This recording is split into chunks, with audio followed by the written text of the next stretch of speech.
Hi అండి అందరికీ welcome to ఆర్టిలాక్స్. నేను మీ త్రివేణిని. ఇవాళ మన ఛానల్లో కాకరకాయ పచ్చడి చేద్దామని చేస్తున్నానండి. దానికోసం నేను కేజీ కాకరకాయలు తీసుకున్నాను. ఫ్రెష్గా కడిగేసి శుభ్రంగా ఆరబెట్టుకున్నాను. ఇలా ఆరిపోయాక ముక్కల్ని రౌండ్గా కట్ చేసుకున్నానండి.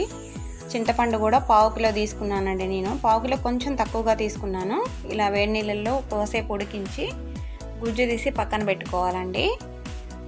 కొన్ని మెంతులు కూడా తీసుకొని దోరగా వేయించేసుకోవాలి. దోరగా వేగాక జీలకర్ర కూడా చిటపట్లు ఆడే వరకు వేయించేసుకోవాలి. జీలకర్ర వేగాక ఆవాలు కూడా వేసుకోవాలండి. దీనికి లెక్కేం లేదు, మామూలుగానే అందాజుగా వేసానండి.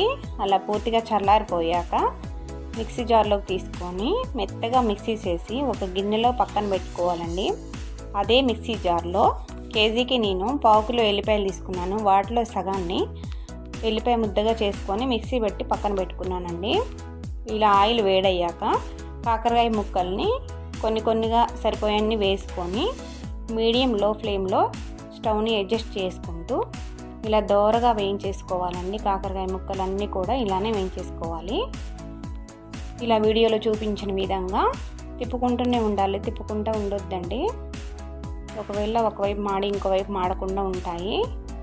ఇలా పూర్తిగా వేగిపోయాక గోల్డెన్ కలర్ వచ్చాయి కదా, పక్కకు తీసేసుకొని కాకరకాయలన్నీ అలానే వేయించేసుకోవాలి. ఇలా వేగాక అదే కళాయిలో ఆయిల్లో సగం ఎల్లిపాయలు ఉన్నాయి కదా, పావు కిలోలో సగం ఆ ఎల్లిపాయలు కూడా తీసుకొని ఫ్లేమ్ని లోలో పెట్టేసుకొని గోల్డెన్ కలర్ వచ్చేంత వరకు వేయించేసుకోవాలి.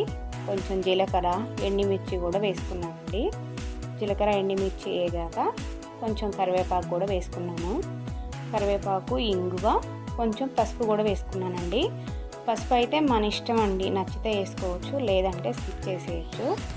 మన ముందుగా ఉడికించిన చింతపండు గుజ్జు ఉంది కదా, అది కూడా వేసుకొని పూర్తిగా వాటర్ అన్నీ ఇనికిపోవాలండి. వాటిలోకి పచ్చివాసన అంతా పోతుంది. మంచిగా ఫ్రెష్గా చింతపండు గుజ్జు వరకే ఉంటుందండి. ఆయిల్ సపరేట్ అవ్వాలి. ఇలా వీడియోలో చూపించిన విధంగా ఉడికించేసుకొని పక్కన పెట్టుకోవాలి. కేజీ కాకరకాయలకి నేను పావు కిలో కారాన్ని తీసుకున్నాను. పావు కిలోలో సగంలో ఉప్పు తీసుకున్నాను. జీలకర్ర, మెంతులు, ఆవాల పౌడర్ కూడా వేసాను. ఎల్లిపాయ ముద్ద కూడా వేసేసానండి.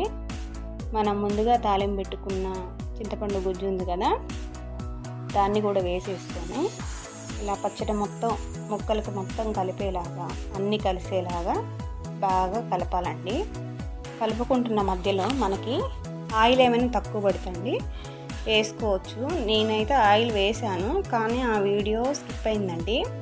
నేను పల్లి నూనె పోసాను. కేజీ కాకరకాయలకి కేజీ ఆయిల్ పట్టిందండి నాకు.